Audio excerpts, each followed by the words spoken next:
Bigs na ko ma-quote ka naman dyan sa sinabi mo may content na naman sila sa views. Okay lang po, ilang quote pa ba ang kailangan natin ha? Para naman kahit pa paano makatulong naman po ako sa mga malumang tugtugin, mga tapang-tapangan sa buhay. Pag nag-uuso sa na, Ang binabasa akong kumakalat mga issue, mga bunso. tumakas lang ako eh. Kaya yun na yung mga bunso. May nabasa lang naman ako eh. Ano naman yan? Reflection natin ang kukuha. Nabasa ko lang kasi marunong kasi ako magbasa. Pag hindi ako marunong magbasa, hindi ko makikita. May nabasa lang ako kumakalat na mga ano. May nabasa din po ba kayo yung kumakalat kayo sa akin? I-demanda nyo ako. No? Pag may galit kayo sa isang tao, kung ayaw naman i-demanda, gusto nila ako mag-demanda.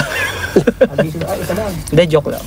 Tropang gusto, tropang walang iwanan, okay siya. Open ko muna si Lord. Pag pinayagan ako ni Lord,